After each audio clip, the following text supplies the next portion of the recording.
Okay, I guess we are broadcasting. That's what that means, right? Yeah. Okay, I would like to welcome my awesome guest, Steve Shives. I assume most of you are subscribed to him. What are you at now? Like 53,000 subscribers or Yeah. something? Something like that. Okay, and I'd also like to thank Emily Has Books for being our chat room moderator. I feel very sophisticated right now. I've never had a chat room moderator. So thank you, Emily. And before we begin, I want to say one thing, since I know some people might tune in, check out, like this isn't their thing, but one thing, if anybody out there can do one thing for me, and we've already said this is spoiler territory, so spoilers. If you could do one thing for me, if you plan to go see the movie, or if you plan to go see the movie again, during the moment when Superman is dead, spoilers, when he is dead, and I mean like laid across the ground like Jesus effing Christ with a giant hole in his chest, and the audience is in that stunned silence, either of sadness or like, really? Is this really happening? During that moment, if you do one favor for me, I'm telling you, that's one of the best jokes I've ever done in my life. And you know how I know it's perfect? Because nobody laughed. Single laugh. Oh, that sounds beautiful. If you guys could do that for me, that's all I ask. It would almost be worth going to see it again just so I could do that. God.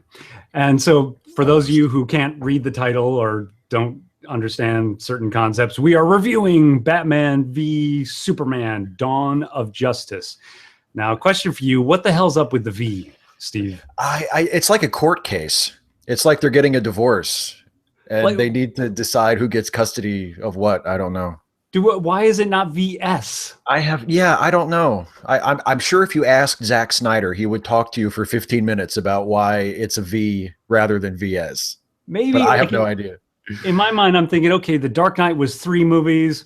Then there was Man of Steel. Maybe this is like the 5th movie thing. Maybe. You know, because it looks so classy and austere, when really it's about a fight match, you know? Yeah. It's like the screenplay idea of a little kid, but, you know, we're going with V because it's classier, you know? Drop the. And I like how they completely abandoned the, the title format after Man of Steel. You know, they were trying to be classy and postmodern, but, you know, The Dark Knight Rises. We're not going to put the hero's name in the title, Man of Steel. And they were like, oh, the hell with it. Batman v Superman. Brought to you by Nike. What? So this movie, sorry, Steve, I'm going to spoil our review itself. I assume we both did not like this movie based on your review and me knowing myself. We didn't like this movie. No, I did not care for it. Now, we may not have liked it in very different ways. And I'll pose a question to you, Steve, because I was so bored halfway through the film, I started thinking of like hypothetical ways to look at it. And here's my question to you. If you were some introduced to English and humanoid life form alien, but had never, ever heard of Batman, Superman, Wonder Woman, you didn't know this world at all, and you were watching this movie, go. Oh, yeah. Well, it's a movie. Yeah, it's, if you don't bring anything into the theater with you, it's a movie about an angry alien who doesn't like people and doesn't like to help people, and gets really mopey when people get angry with him, you know, for destroying so things. Sad when he rescues anyone. Yeah, like oh, I have to save one person in a 2.5-hour movie. And it's also about this insane, violent psychopath who dresses up in a strange costume who wants to kill the alien guy, but, you know, isn't exactly wrong. I mean, it was a little overboard, but it's not like he's completely off base to want to do something about this guy. Yeah, I didn't mind him necessarily going for the nuclear decision because that's how, you know, extreme capitalists think. You know, like if we're going by like who's running the country and who has the most money and what would their mentality be in the face of an infinite being, it would probably be the nuclear option. Well, and you can't, I mean, like, you can't go, at least I can't go with Batman as far as, branding people and blowing up cars and, doing all that kind of stuff. But as far as his decision to say, oh, gee, Superman is bad news, we have to do something about him. Well, yeah, Yeah. this Superman, absolutely. Somebody needs to do something. Yeah. Like, I mean, if anything, get him to leave peacefully. But Yeah, exactly. yeah, the branding thing that wigged me out because like I was waiting for it and it happened, and then the news report happens like, oh, by the way, people you brand, you're basically giving a death sentence to. Yeah. And he looks so sad. And so in my mind, I'm willing to say, okay, maybe the character totally regrets it. But my question is, so what was the point of that? Like, was it just braggadocio? Just like what now? Like, what do kids do in Halo? The teabagging? Batman teabagging? I guess. I think the point was maybe supposed to be something like, this is how far Batman has been pushed, since Superman, since Metropolis. Now he's gone off the deep end. But I don't really get any sense from the movie that the movie itself or that the director of the movie really disapproves of what Batman is doing all that much. I mean, you get those little moments where Alfred says, you're really kind of going crazy here. Brandon people, like, this is what turns good men cruel. Like, there's that one line where he's like, that's in the trailer, where he's like, that's how it starts, and that's what turns good men cruel. But then that's it. There's like, then 2 more hours go by and you never hear a word about how Batman has gone off the deep end. Yeah. So it's just one of those things that they just kind of drop in and then forget about. And it's funny too, because I think about it, I'm like, oh, maybe it was like sort of a Scarlet Letter thing. Maybe it was like, and every reference I can think, maybe it was like this. They're all evil things that we've all like grown out of. Every reference is like, oh, but that was something we shouldn't have done ever. Yeah. There's no way to get to a point where either this version of Superman or this version of Batman comes off as heroic, No. But let's backpedal a moment. Yeah. What do you think of Zack Snyder? I'm sure you've answered this like 10 times on your Ask Me Anything series. But I've liked 2 of his movies. I liked his remake of Dawn of the Dead, and I liked Watchmen. And I have not cared for anything else of his that I've ever seen. I've seen little bits and pieces of things of his that I've thought, oh, that was cool, or that was interesting. But for the most part, I'm not a fan. I think he has a really, really a difficult time reining himself in. And I think he has a very immature adolescent attitude toward violence, which I think shows very much in these superhero films. Yeah, he's very much like the thinking dude bros, icon.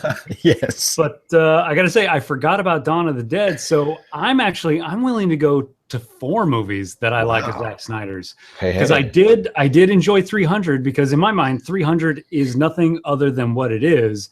Right. And if you walked out of it disappointed, you didn't know what movie you had walked into. Yeah. And also, I am one of the few, I am one of the only, I am a defender of Sucker Punch.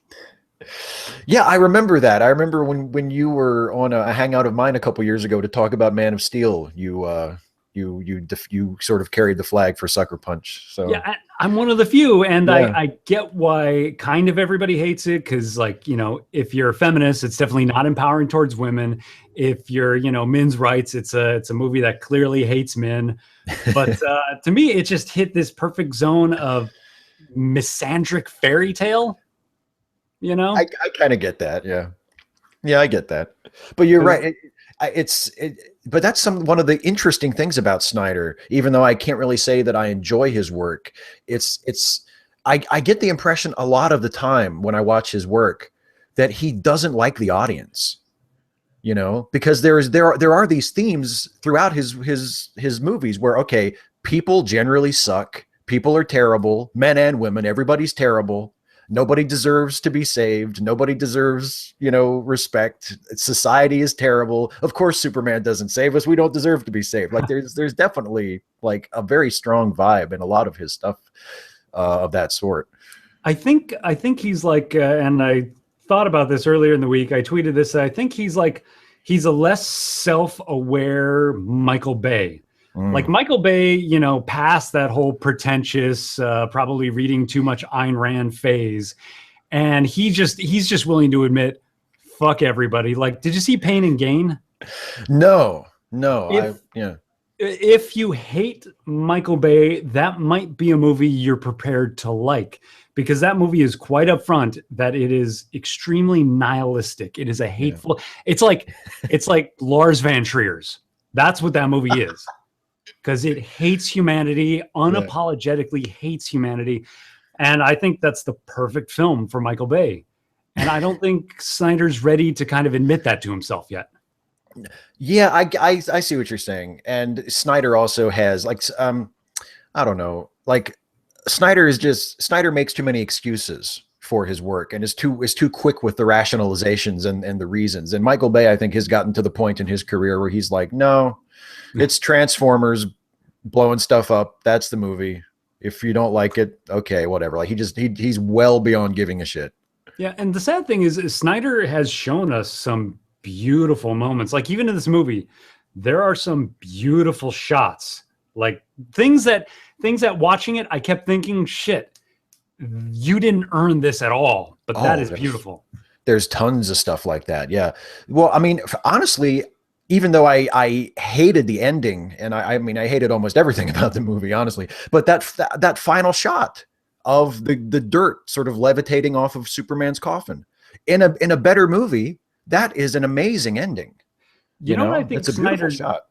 I think Snyder needs the same thing that I always think Scorsese needs ever since I saw The Aviator.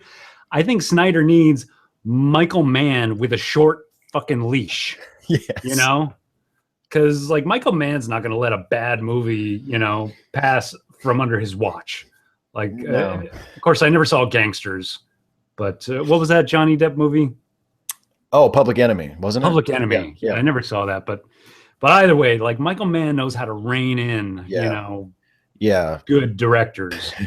Yes. Snyder needs somebody to tell him no, you know, and he needs somebody to say, okay, Zach, this is going to be 2 hours long. That's it. Not 2.5, not 3, not 2 hours and 10 minutes. This is going to be 2 hours long. That's all the time you get. So try to fit everything in there. You know? The horror stories I've heard and experienced firsthand of children in the audience. Oh. Now, in fairness, the kids I went to see it in front of, they were behind me. They didn't cry. They didn't scream. Yeah. They were so bored. They were like unconsciously blowing raspberries, like, yeah. And my girlfriend turned around and literally yelled at the mom 3 times. Like, not just like, hey, get your kid. Lady, what the fuck? Like, it was pretty obnoxious. It was like, and I couldn't find it in my heart to blame the kid. No, I can't imagine sitting through this movie as a kid either. I mean, how long is Mass? Right. I can't imagine it feels this long. You know what I mean? Like serious question though. Anybody out there? How long is like a Catholic Mass? Like, if you want to wait all the way to get the wafer, how long do you got to be there? And I can't imagine a kid going through 2.5 hours of this movie. It's so tedious. And like there are little bits and pieces in that first hour or so that I tried to be interested in, like Batman's investigation into the white Portuguese. And, you know, first he thinks it's a person and then he finds out it's a ship. Like, there are parts of that I thought, okay, this is kind of Batman being Batman. Like, this could be interesting. He's like following leads and doing detective work. Like, that's cool. But then it winds up just, it doesn't really go anywhere. Oh, he's just looking for kryptonite. You know, and then he steals it and then he uses it to make weapons. And, you know, and there's that scene, the first scene where we actually see Batman in costume when he's in that building where I guess they're like sex slaves or people who've been abducted by human traffickers. And they're still in the cage, like when the police get there, and it's like, oh, Batman liberated those people, but you know, by accident. Like, because he was really only there to get information to, you know, further his quest to get the white Portuguese. Like, we never, even when he has an opportunity to like rescue people, Batman's like, I'm going to go upstairs and beat up this guy first. And even the people that were saved were obviously terrified of this man. Yeah. So like, this is a crazy sociopath, which I think kind of begs the question of the whole, even Christopher Nolan, Snyder, whatever, the realistic, gritty universe. Yeah. Is it gets real to the point of being absurd, like surreal. Yeah. It's like you get so gritty and realistic to the point where you have to acknowledge that, holy shit, there's a grown man in a cape talking to the commissioner and the mayor, and nobody's saying shit. This is more absurdist than the old Batman movies. Yeah, that's sort of the paradox. You can't make it too realistic because it's not realistic. Like it's fundamentally silly. So you can't be like, oh, I'm going to make a realistic, close to the ground, gritty Batman movie. Now, those things don't go together. Batman's not realistic inherently. He's silly and absurd.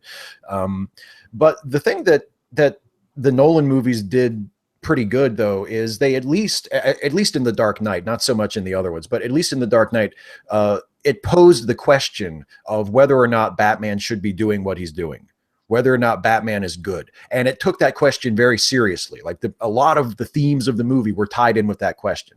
Whereas in Batman v Superman, you have people sort of throwing that out there like, oh, these superheroes, they're destroying everything. Maybe we should do something. And then that all gets completely drowned out. Like that, the movie doesn't actually care about that at all, Oh, and speaking of drowned out, and this, like, I was baffled that it didn't even occur to me, but I was watching, I think I sent you the link, Red Letter Media did a review, and they pointed something out. Didn't even occur to me through the whole movie that Batman goes through that huge, elaborate, crazy fucking chase scene in order to get the rock or whatever. It doesn't happen. He misses out. And then he steals it in a scene that we don't see. So the actual event that took place, we don't get to see, just all the carnage that led up to nothing. That's a great point. That didn't occur to me either. That huge action scene with the Batmobile winds up being completely pointless, and then he just steals it off camera. That's And I gotta say, I think one of the all-time, like, last 5 years, all-time top 5 douchiest action sequences, action moments ever was when Batman, he didn't fling a car into another car. He banked it off of like a wall or a staircase to ricochet into the other car. Like, that is some Transporter 2-3 level shit. That is a Jason Statham move.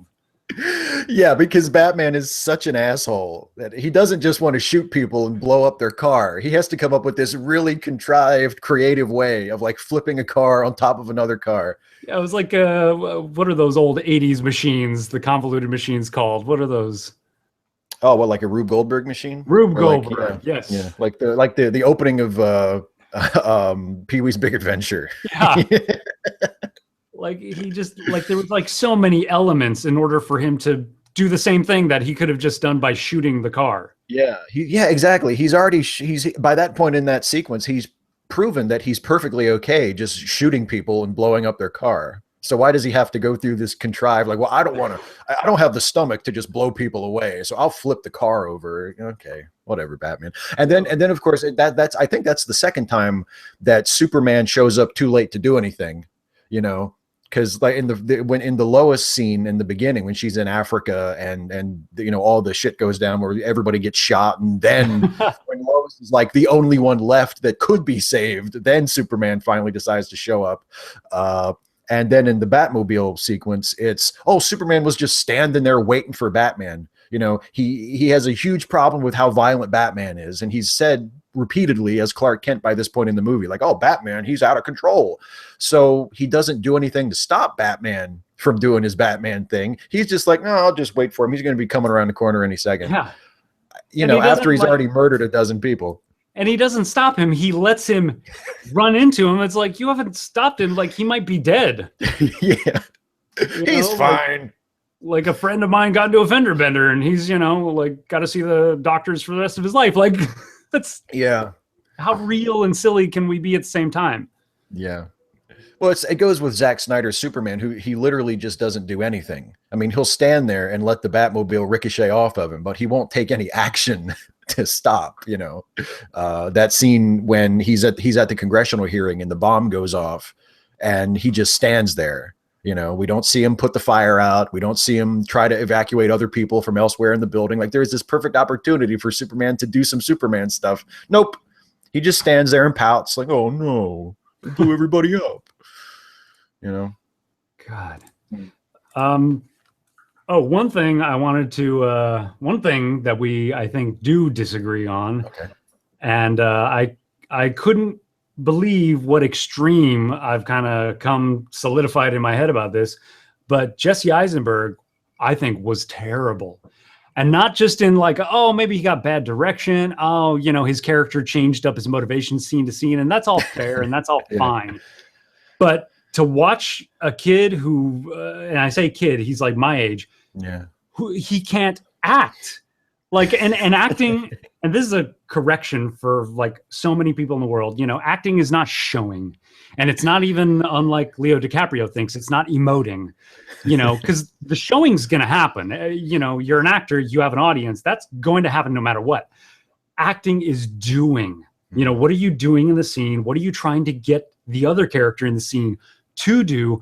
Watching him opposite Holly Hunter was a stark contrast. It was scary. It was like, did you see Gangs of New York? Like, Oh yeah. yeah, like remember that Daniel Day-Lewis scene where he's up in the bedroom and DiCaprio's just showing us that he's huffy and conflicted, and Lewis is doing so much and on so many levels, and that's what the Holly Hunter moments were like for me. Oh yeah.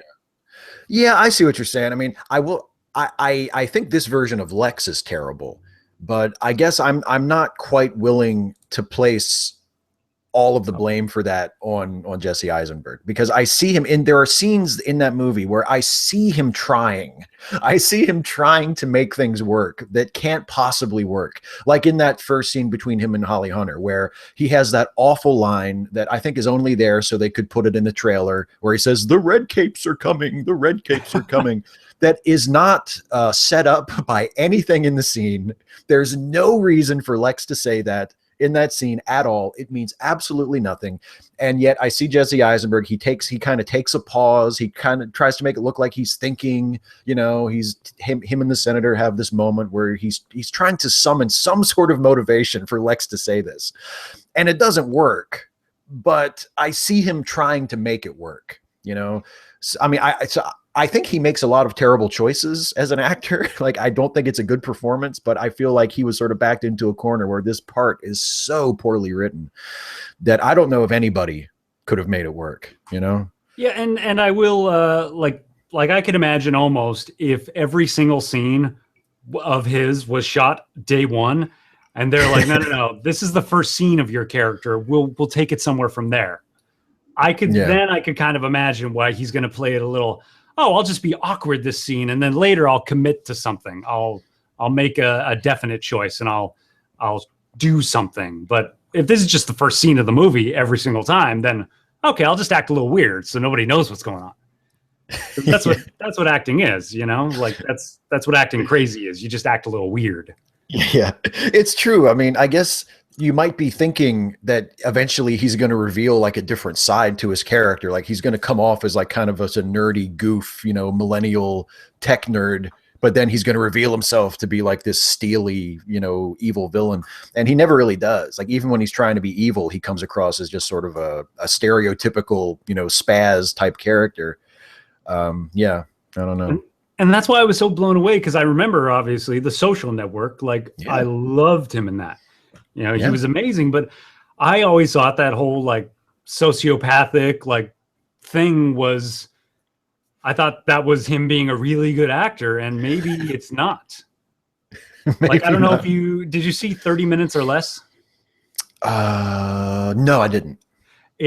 Shit movie. It's by the guy who did Zombieland. And I figured, okay, Jesse's just throwing this guy a bone. They made it over the weekend. He doesn't give a fuck. He's probably not even memorizing his lines. Really shitty movie. It looks like it was made over the course of a weekend. And so I gave that to him. I was like, okay, who would give a good performance in this movie? But ever since then, I've never seen him do a good acting job. I've never seen him do something on film. Yeah, he's a tough actor, I think, to cast, because it seems like he would have a type, but that type, I don't know. It's a very narrow type. Like he can project intelligence, but only a very particular kind of intelligence. Like he tries to do that here, but he comes across as obnoxious and annoying most of the time.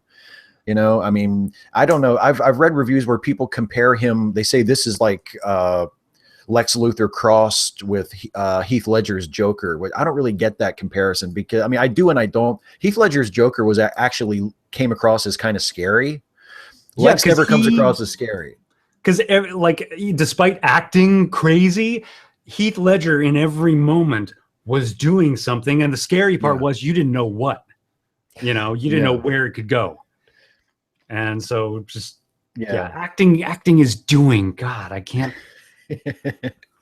Leonardo DiCaprio has an Oscar. That's the world we live in. Jesus Christ. But then again, you know, the Oscars in general, I think the best sort of analysis or breakdown of it is like, it's an industry award show. Like Red Letter Media did this montage where they show pictures of all the industry award shows that take place. Like, and we mean like, you know, mailman industry and like, you know, business people industry. And like, imagine broadcasting those and imagine who would get the award and for what unknown reasons and who cares. So well, sure. I mean, the only thing you ever need to know about the Oscars, if you start taking them too seriously, is just remember that Forrest Gump won Best Picture the same year as Pulp Fiction. Just let's relax. You know? What else? Driving Miss Daisy beat Goodfellas. I mean, there are so many, you know, head scratching decisions in the history of the Oscars. You can, it's just watch it and have fun. Don't take it too seriously. It doesn't mean anything. Okay, now Wonder Woman. What was your thought on her? I thought she was good, mostly because she wasn't in the movie enough to be completely ruined. She felt like an afterthought. Like if you're gonna look at the movie in terms of this movie's way too long, we need to cut some of this shit out. I mean, unfortunately, even though she's one of the better parts of the film, I think I would have to cut her out because I don't think she's that important to the story. I mean, she's really only there as sort of an exaggerated Easter egg to remind us, there's going to be a Justice League movie. But you would cut out Lois Lane first, though, right? Yeah, I hate to say that, but I mean, Zack Snyder might as well cut out Lois because in this movie and in Man of Steel, she doesn't do anything remotely important. I mean, it's clear that the Superman supporting cast in both of these films are only there because they felt like people expected them to be there. You know, and so much of the plot relies on Lois Lane doing something stupid. And then trying to undo it, you know, like when she throws the kryptonite spear down in the water and then she's like, oh shit, I might need that. I'm like, and my first thought on that is like, I get the motivation, like we need to get this to a place where nobody will ever find it again. Like it's a pool of water. Is that your best option? Right. Well, you know, she was working with what she has, I guess. But the disappointing thing about Lois, the way they use Lois in this story is if they were really serious about this version of Superman and him being maybe sort of a more morally or ethically compromised version of the character, she's one of those characters who is in a position to sort of hold his feet to the fire, you know, to question him about things, to be like, you know, Clark, maybe you are a little reckless. Like maybe you could be doing a better job with the whole hero thing. But it's not like all the people who are close to him in the movie are basically cheerleaders saying, oh, don't worry about it. You're great. Everything you do is great. What is Martha's line?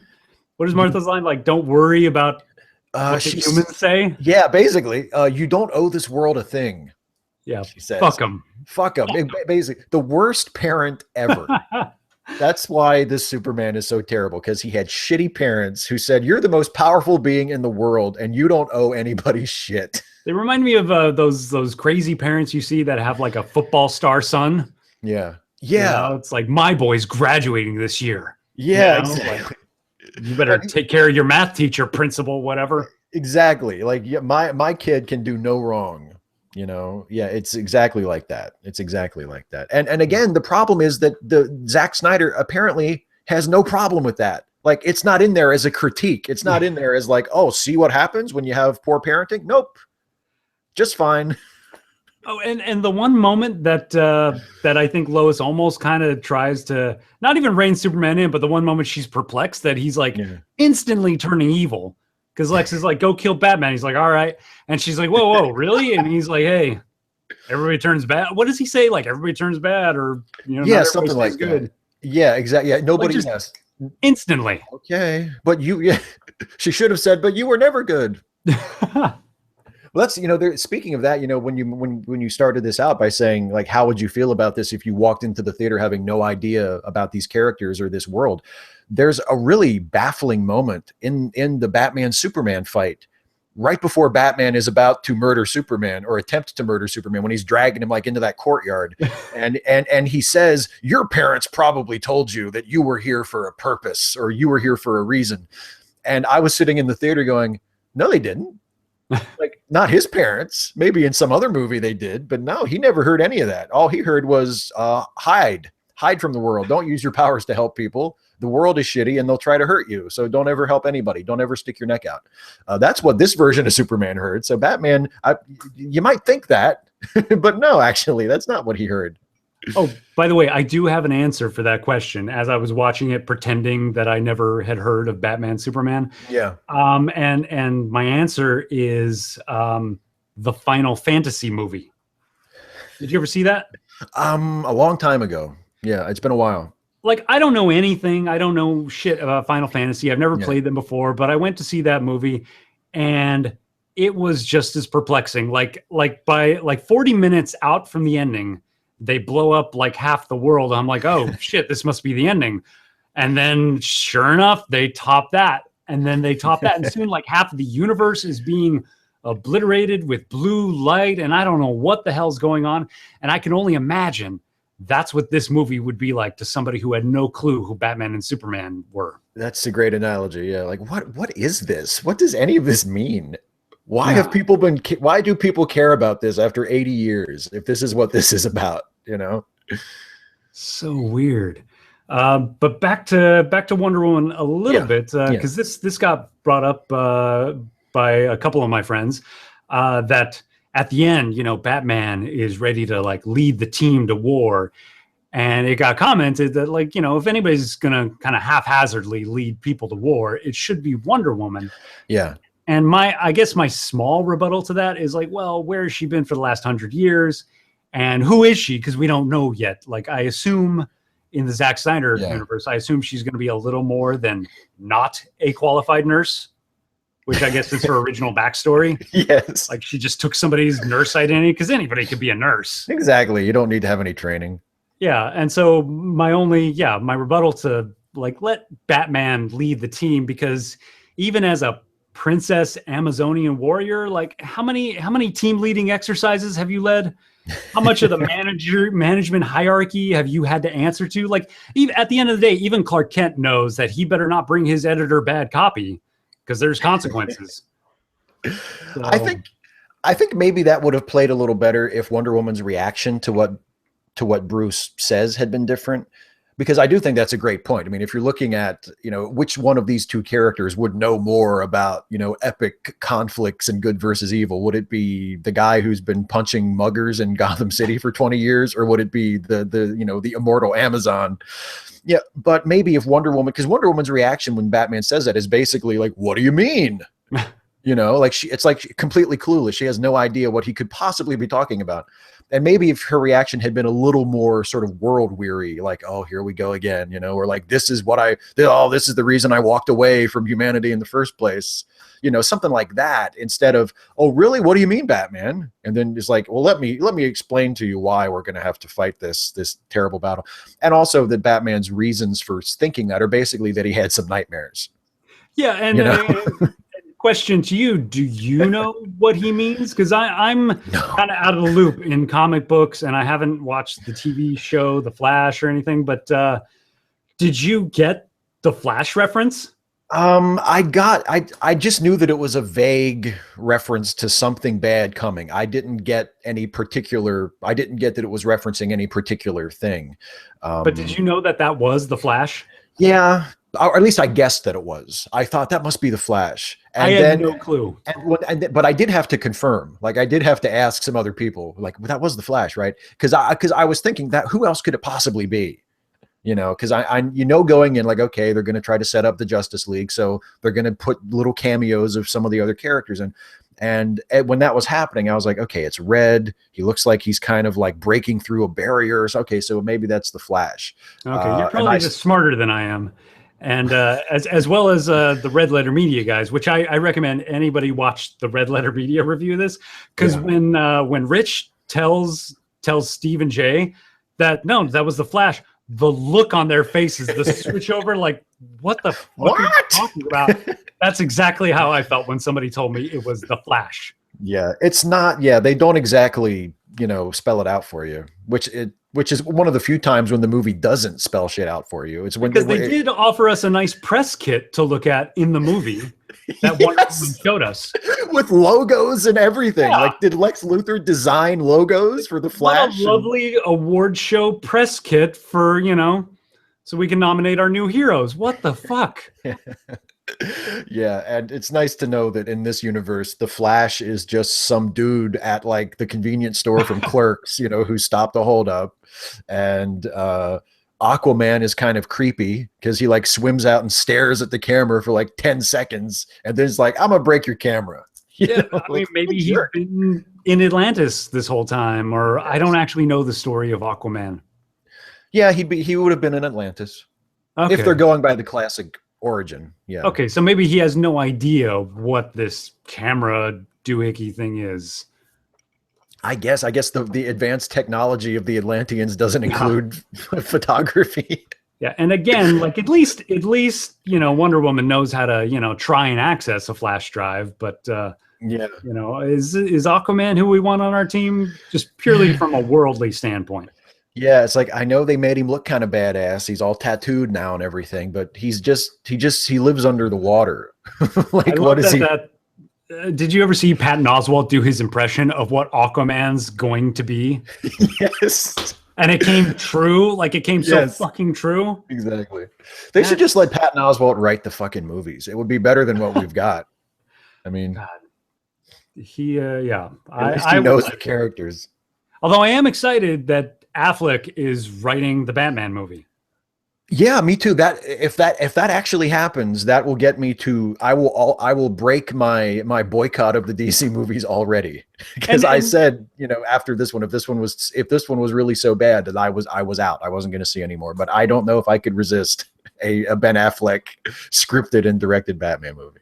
Yeah, and I got to say, I wonder how many people who were on the whole Batfleck, whatever wagon, I wonder how many of them right now are like, please write the next one, Ben. Please write the next one.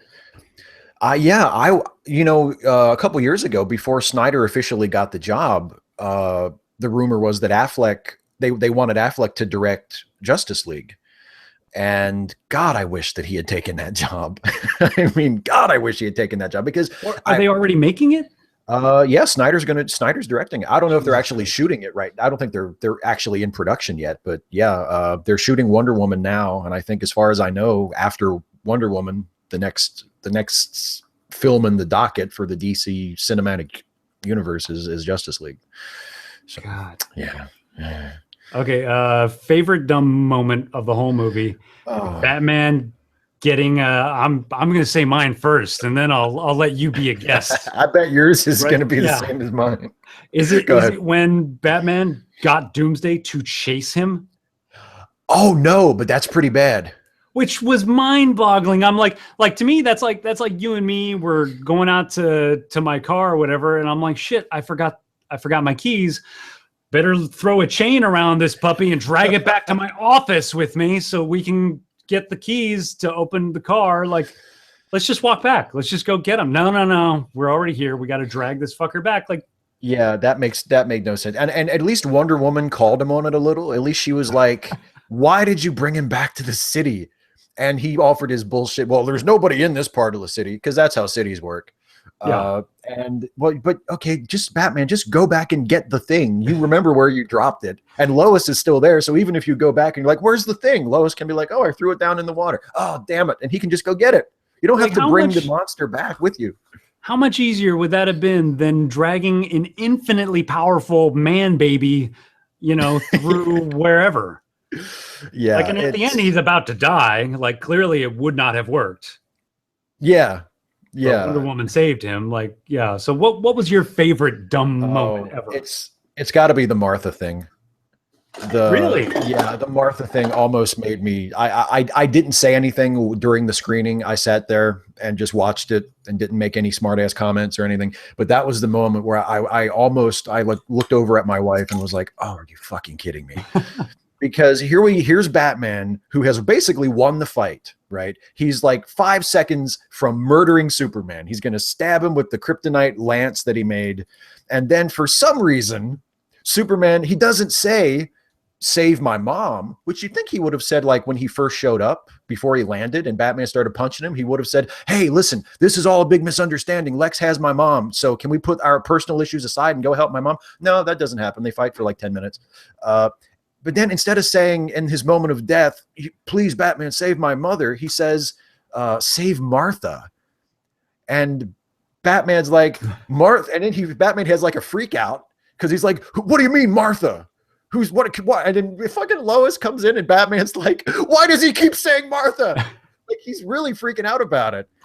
And I'm thinking, in fairness, though, like he did devote his entire life to over a bad incident of his parents. But yeah, why would Clark refer to his mom as Martha? And it's like, just Jesus, Batman, hold it together. You know, I mean, I understand you're obviously traumatized by what happened to your Martha, but like, there's other chicks named Martha, right? Like, just hold it together. Like, what are you thinking? So I do think had Superman or Lois known that and thought to use that with Batman, like against him, like, then that would have been kind of clever.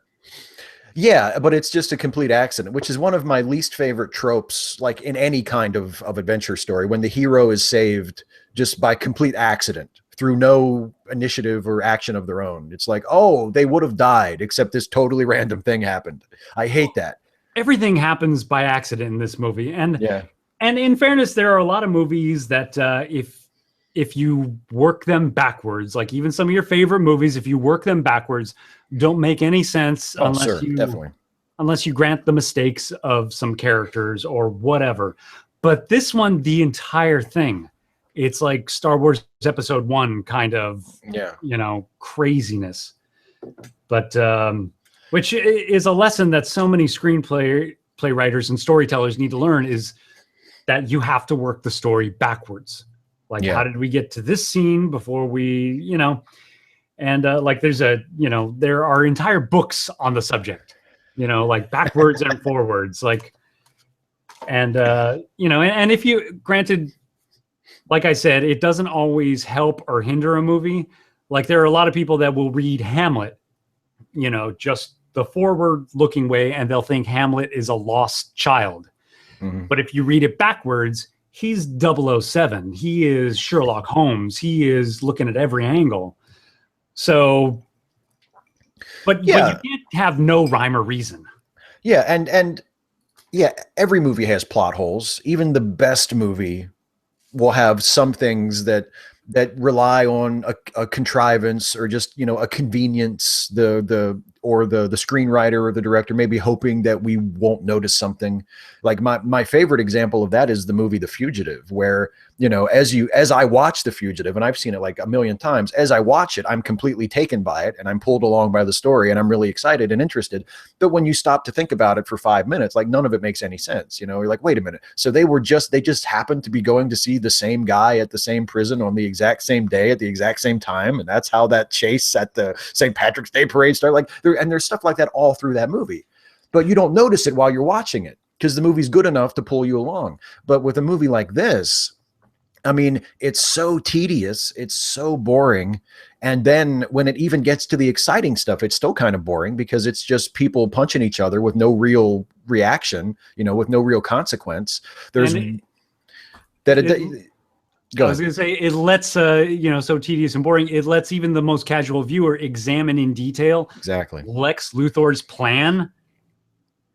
Which only works if everybody does the wrong things. Yeah, and if the fight between Superman and Batman goes to a stalemate, because I think in another review, someone pointed out, like, so Lex tells Superman to go fight Batman. And at that point, you think, okay, Lex's plan is either Superman's going to kill Batman or Batman's going to kill Superman. So he's going to rid himself of one rival no matter what. But then you're like, okay, but before the fight's even over, Lex has already like created Doomsday, and Doomsday is going to get unleashed no matter what. So was that Lex's plan all along? So then what was the point of having Batman fight Superman? Like, it just or makes no grabbing sense Martha at all. or anything. Why did he do any, or blowing up all the senators and stuff? What was the point of that? I know the kryptonite. He could have just done this. He had the whole point of him even talking to the senator, I thought, was to try and sort of sweet talk her into getting the kryptonite into the country. But he had the kryptonite anyway. So why did he have to kill all those people? Maybe he did it to make Superman look bad, but nobody cared after when they blew up the Capitol building and Superman was just standing there. Like, nobody seemed to really care. And by the way, does Superman have like super emotional speed? Because when the bomb happens, like, he's standing there in the flames, he goes all the way through like every emotional issue, all the way to just somber, stoic understanding like that. Yep. It's not like, oh, fuck, burning, smelling, rotten flesh, but like, God, it's tough to be invincible amongst the human. Like, yeah. Like, they're still on fire. That's the most incredible thing about that scene, is that I get the feeling we're supposed to feel bad for Superman in it. A whole room full of people just got burned alive, and we're supposed to feel bad for Superman, who just stood there and did nothing. Like, and clearly has like so much, fortification in his mental health that he can already jump to acceptance.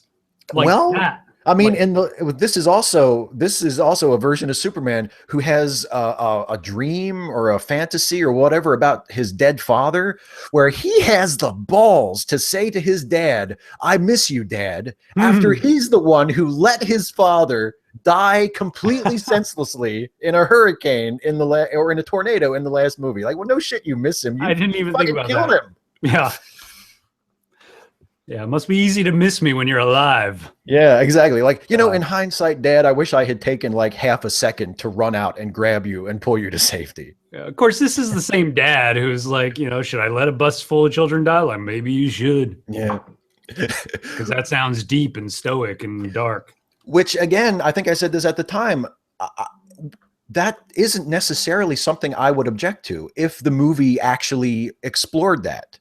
I mean, if Man of Steel had that scene where, I mean, Christ, Superman's father, he's like, "Dad, what was I supposed to do? Just let him die?" And his dad says, "Maybe." Like, that to me could be a powerful scene. Like, maybe the father is grappling with wanting to protect his child from this world that won't understand him. But the movie doesn't care about any of that. It's the same problem with this movie as well. Zack Snyder, he poses these potentially provocative questions about these characters, and then it's like, never mind. Forget it. It's really frustrating. Oh, this is a tiny little Easter egg almost for reviewers out there. Did you notice that the trailer version of Do You Bleed? You Will is different than the movie version? Yeah, it's a little different. Because the trailer version is more like standoffish, like, "Do you bleed? You will." Like, yeah. Whereas the movie version, it's like, "You will," like the little kid that just lost at bowling. Like, "I'm gonna get you, man." Like, broke my car. I understand why you didn't put that version of the trailer, because he looks like an angry 10-year-old. The Batman voice is one of the things that actually I expected to hate, that I wound up not really caring about that much. Because when they had Batman in the trailers and he had that like weird, like auto-tuned voice, I thought, oh, that's terrible. Whose idea was that? But actually, it's like not even in my top 10 list of shit that I hated about this movie. Like, I actually preferred that over the Christian Bale adaptation. Yeah. Because that was painful to watch, whereas like, oh, it's just a voiceover thing. Okay.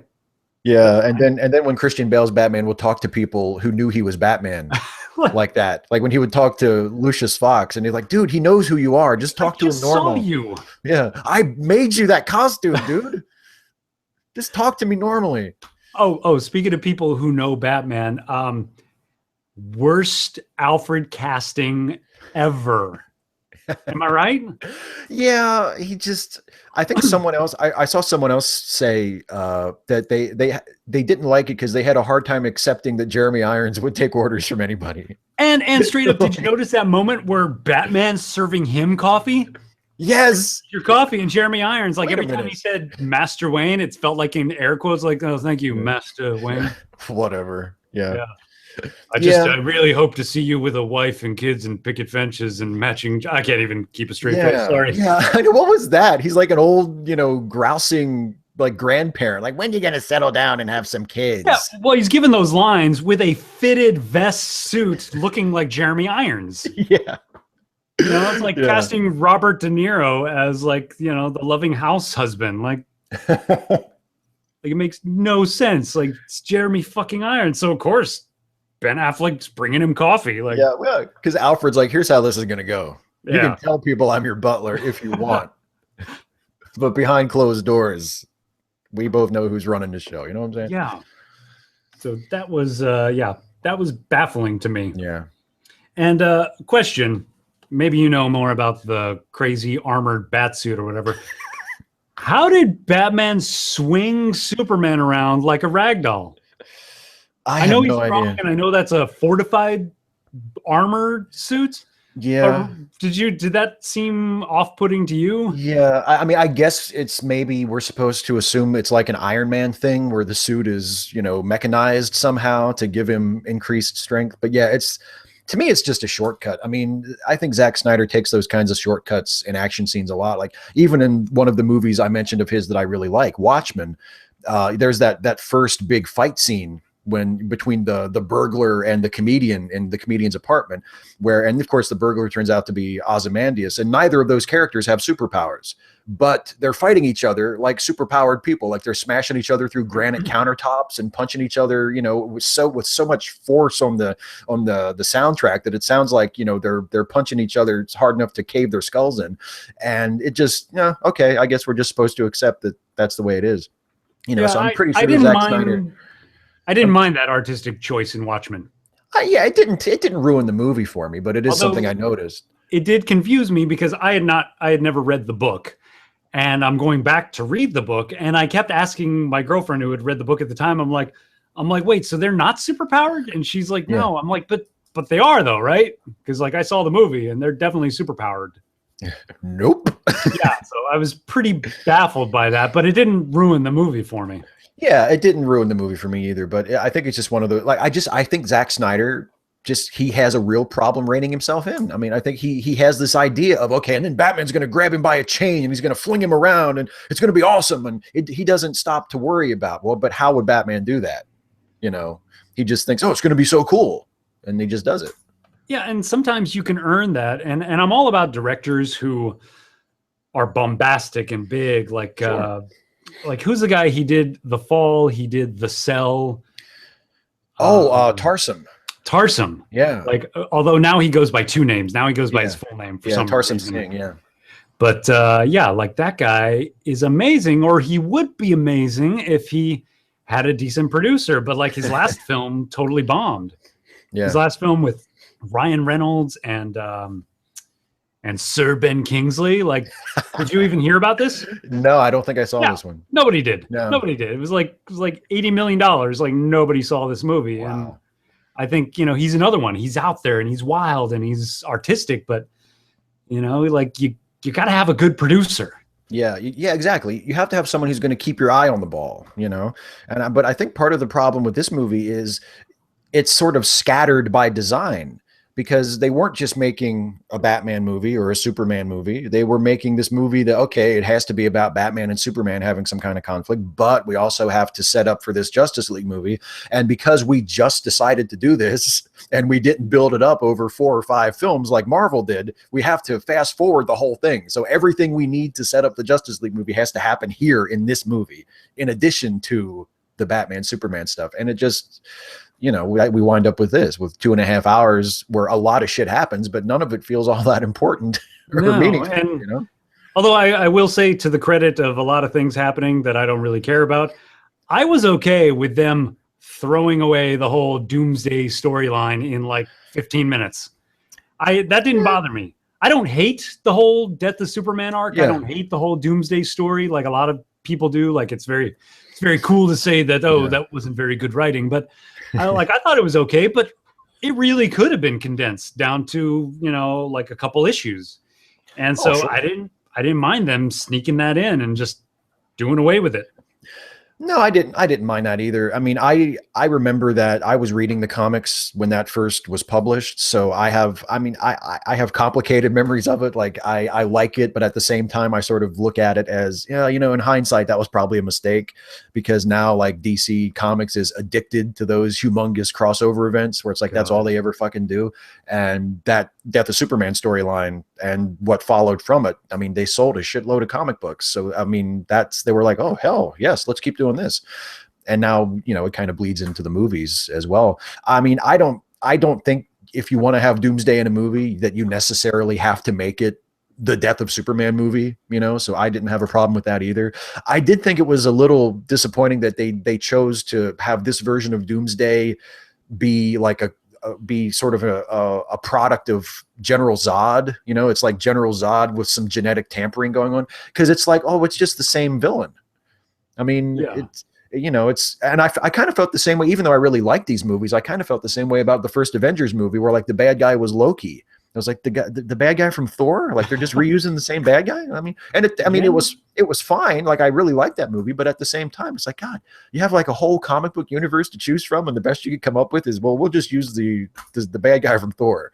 We have Doomsday. We're gonna have Doomsday in it. Yeah, but let's make him General Zod. Yeah, like not even General Zod, like General Zod's like offshoot, genetic lewd reference, whatever. Yeah, his very carefully photographed rubber corpse. Yeah, along with Lex Luthor's blood for some reason. Yeah, whatever that was supposed to do. Was this like an homage to Superman 4? Yeah. Oh man, like a little love letter. I wish it had been Nuclear Man. I want to get footage or, a statement of Zack Snyder being like, Superman 4 was the best because you got to fight somebody with superpowers. Fuck you. Exactly. That would not surprise me at all if you asked Zack Snyder, so what was your favorite Superman movie before this? Oh, Superman 4. He actually throws a punch. Oh, yeah, okay. Fights a superpower dude. And I'm not going to lie. When I was a little kid, I rented that movie no less than 3 times. Oh yeah. I loved Superman 4. Loved it as a kid. I loved it. Yeah. I mean, and I still enjoy it as like just cheese as an adult. Like I can watch it and just think, oh, this is a really entertaining, terrible movie. Like I don't have hatred for it. Like I do, for instance, this movie. But I don't know. I wouldn't say I have hatred for it, but no. And didn't like it. And I was going to say, I didn't hate this movie at all. Like like Man of Steel angered me. Like that hit me to my fucking solar plex, like angered me. This one, I was expecting everything that happened, and at the end I was like, you know what, I like Ben Affleck as Batman, and there was a couple cool visuals, and Wonder Woman might be a cool character, maybe. Why the hell not? Yeah, I agree with that. The one thing I can say about this one is at least I don't feel like I was bait and switched. Whereas I do feel like I was bait and switched with Man of Steel, because those early trailers made it look like this, very beautiful, poetic, meditation on Superman. And, the images in those first couple trailers are like, oh man, this looks like a great movie. Yeah. And then it was like, nope. It's not like that at all. It's the exact opposite of that movie that you thought it was going to be. But at least with this, I mean, they've been selling this movie on the carnage from the very beginning. It was like, Batman's going to fight Superman. Who's going to win? And that was it. That was the pitch, Batman v Superman. Are you kidding me? On the note of beauty, I will say I still occasionally watch Return of Superman. And even though I'm not as big a fan of it as you are, it is still one of the prettiest movies I think I've ever seen. Yeah, visually it's stunning. I mean, people watching this who know of my love for that film might think that I ran right home and, watched it like immediately after getting home from the screening of Batman v Superman. I didn't, but I think that's because I had just recently watched the original Superman, the first Christopher Reeve Superman. So I was sort of inoculated. Like I didn't have to run home and take a shower and pop in Superman Returns to get it out of my system.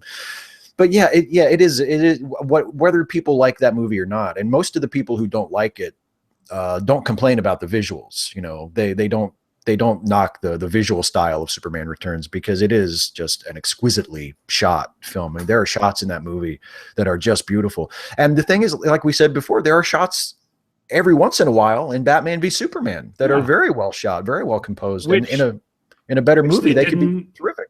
Yeah, they did not earn any of those shots. Like, it was a beautiful shot seeing Batman stare at his costume. And I'm like, you know, you didn't earn that yet. We're only like 5 minutes in. Yeah. Oh, and speaking of shots, and I, for the record, I lost $5 because I had a little bit of faith in Zack Snyder. I lost $5. Me and my girlfriend were watching the movie, and she says they're going to do a shot of pearls hitting the cement. Oh, yeah. And I'm like, pearls? Is this the fucking 70s? They're not going to show pearls hitting the ground. That's retarded.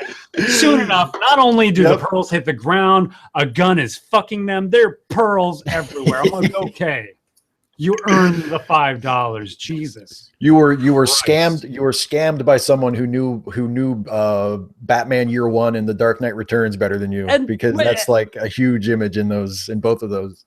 And I know them, but I honestly thought, okay, pearls are a bit old school. Like, Zack Snyder's a little too hip for pearls. No, they fucking humped the shit out of those pearls, and I lost $5. Yeah, Zack Snyder is really faithful to certain aspects of the comics. There are certain aspects of the comics that he basically treats like storyboards, and you know, that origin scene of Batman, that Batman, his parents get murdered scene, is like as verbatim from how it's portrayed and by Frank Miller as you can possibly get, you know. So that's why the pearls are there. And why? Yeah, I don't know. Why do we see another Batman origin? How else are you gonna? What if you're wondering why he's Batman? Ah. I think origin stories need to be retired in superhero movies, period. Even for ones that we don't know as well, because I feel like it's backstory, and unless the origin itself is a really good story, I don't care. You know, like Spider-Man's origin is a good story. Now, we've seen it way too many times. They've done it twice in big budget movies now. We don't need to ever see it again. But at least Spider-Man's origin is a good story. You know, he's kind of cocky when he first gets his powers, and then his uncle gets killed because of something that he could have done something to prevent. Now he feels guilty, and that's what makes him a hero. Like, that's a good story. Batman's origin story is, his parents got shot when he was a kid. Well, that sucks, but that's not really a story. You know, that's like a backstory. Sane people get over that. Yeah, you know? Superman's origin is, he's an alien from another planet, and that's why he can fly and has all those powers, and his planet blew up, and that's why he's here. Okay, that's all I need to know. Yeah, I don't need to know anything else.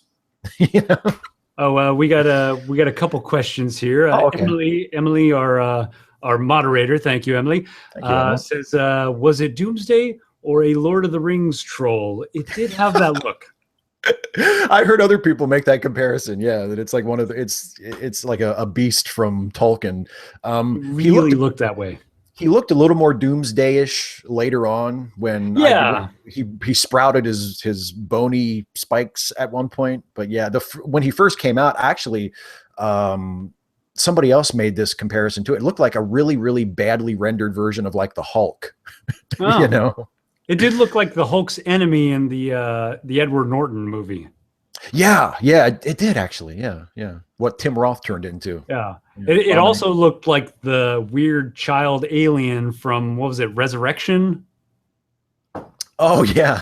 What was the one she like kisses and loves or something? Yeah. I know what you're talking about. Yeah. Oh, I can't think of. Yeah, but yeah, it wasn't. Yeah.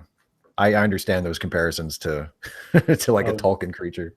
Another question here. Did Landis, I assume they mean Max Landis, did he complain that Wonder Woman was a Mary Sue yet? Ha! Oh, Max Landis. That guy, I like Max Landis, despite, some dumb things he happens to say, because he talks a lot. You're going to say some dumb stuff. Yeah, I guess Wonder Woman would be a Mary Sue. I mean, she's good at everything, and she doesn't make any mistakes. And she even outwits Batman. Like, on every turn, and he's the world's greatest detective. Yeah. And she can't even like access a flash drive, and somehow she's ahead of him every step of the way. But Speaking of dumb moments in the movie, that's another one that I could think of where Bruce Wayne finds out that Wonder Woman, he doesn't know she's Wonder Woman yet, but that she has stolen his flash drive with all the encrypted material, and he just lets her walk out. He's just like, "Hey, you stole my thing," and she's like, "Bye," gets in the car and leaves. Okay, it's not the whole reason I was here or anything. yeah, well, I mean, pretty girls get away with a lot, Steve. I guess so. Yeah, Especially in movies. Especially even if you're Batman. Yeah. What could I do, Alfred? She looked really nice. I mean, she was really pretty. It was skin tight. What do you want from me? I want you to marry her and have children, Master Wayne. Yeah. Picket fences and matching Jetta Volkswagens. Oh, Alfred, shut up, man. Yeah, Jeremy Irons. But anyways, I think I have one more question for you, sir. Okay. Where was it? Bloody hell. I don't know. Any more questions from the board here? Somebody's asking if we think Peter Jackson, Guillermo del Toro would have done a better job than Zack Snyder. I think del Toro would have. I mean, Peter Jackson would have done better than Zack Snyder, but I'm afraid Peter Jackson's would have been like 4 hours long. Because speaking of someone who can't rein themselves in, Peter Jackson, I think, would fall into that category too. Although I think he's better fundamentally than Snyder is. I think Peter Jackson would have done a great job if you cut his budget. Yes. Like just cut his budget in half. Be like, have fun, Peter. Remember the old days when you used to innovate and work around low budget shit? If you told Peter Jackson, okay, you have to shoot on film, and we're giving you this much film, so once you shoot all of that, it's done. Then maybe film. What's that?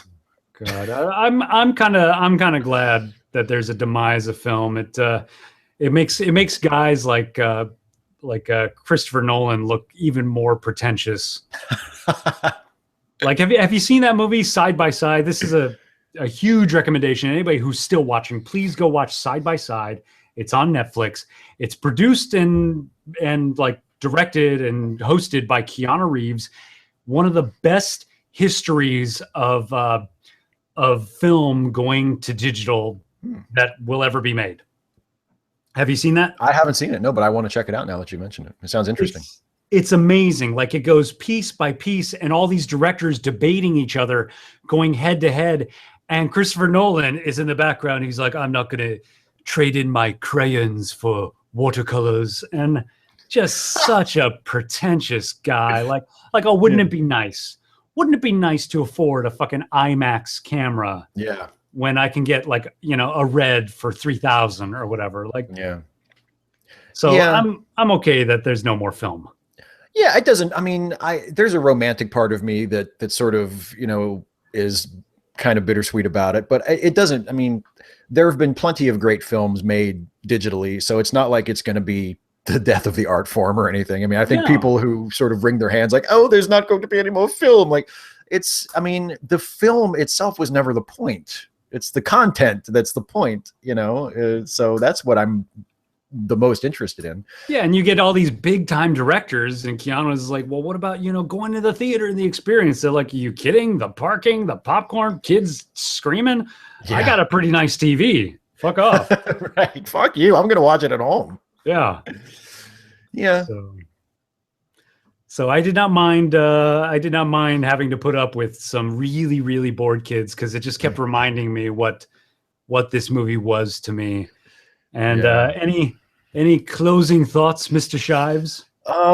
No. I mean, it's just not a very good movie. I think a lot of people who are defending the movie, they seem to be defaulting to this argument that, well, you just don't like it because it's different, right? And I call bullshit on that, because I was disappointed. You sent me the how it should have ended review. Yeah. And yeah, that's one of the things he says. Yeah, he shamed us for being on a bandwagon. And I'm like, okay, I get that. You know, it's easy to jump on bandwagons and to, you know, get your hate culture on, because it is fun to hate. Oh, It hell is yeah. so much more fun to hate than to love. But well, the thing is like, it's not that it's different. All right. And now it is different than my preferred take on Superman, but it's the reason I don't like it is not because it's different, because I've been a fan of Superman for my entire life. I love the original fucking Siegel and Schuster Superman. I love like Kurt Swan, Julie Schwartz Superman from the Silver Age. I love Smallville. Oh, so I like Smallville too. I like Smallville. I love the Fleischer cartoons. That's maybe my favorite version of Superman, the Max Fleischer cartoons. Those I love are it. beautiful animations. I love Adventures of Superman on TV with George Reeves. I love Lois and Clark, the New Adventures of Superman with Dean Cain. I love, Christopher Reeve. I love Superman Returns. I love the comics from the 90s. I love Superman as written and drawn by Jeff Loeb and Tim Sale. I love Superman. It's not hard to sell us on Superman. No, I mean, you're saying. It's not hard. It's not hard at all. And the character has been reinterpreted by so many different artists and writers and filmmakers over the last 80 years. I like all kinds of way different versions of Superman. So to say that this is the one version, that the only reason I don't like it is because it's different, is horseshit.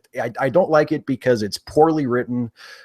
It's nihilistic, it's joyless, it's witless, it's loud and obnoxious, and just ultimately just fucking pointless. And as you've said a couple times during this review, it goes for these really big emotional moments that it in no way earns. So it's just not good. I just don't. It's not that I dislike it because it's different. I dislike it because I don't think it's good.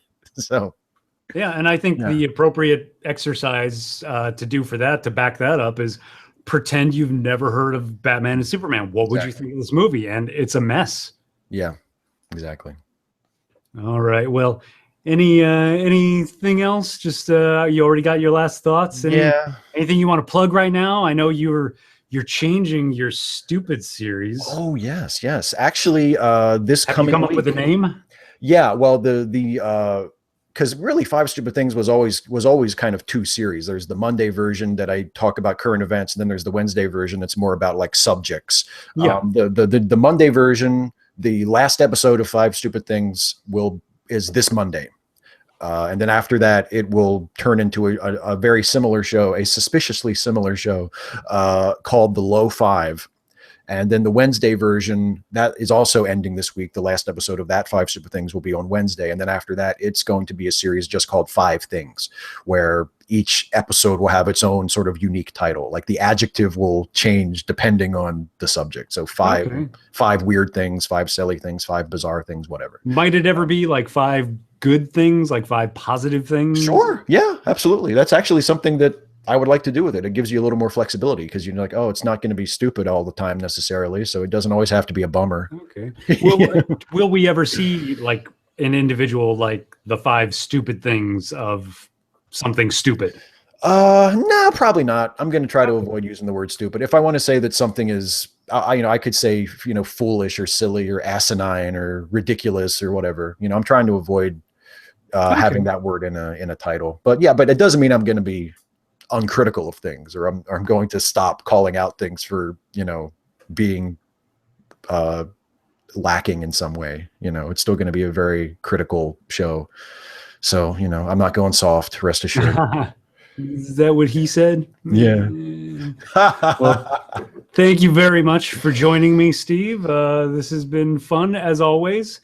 And I would like to do more things like this in the future. No promises to anybody, because I'm one of those, techie perfectionist, whatever. And like, you've seen my work. It takes for fucking ever. And I know it probably is always, I'm always thinking like how many hours I put into things. I'm like, this is probably a huge mistake that I've dedicated this much time to make this look this good, but I can't help it. It's worth it. Well, thank you. And so hopefully maybe I'll do some more live stuff like this. Hopefully we'll see you again. Absolutely. And thank you very much for stopping by, sir. I love doing it. It was a ton of fun. Thanks for having me, and I'll be back anytime you want. All right. Have a good one.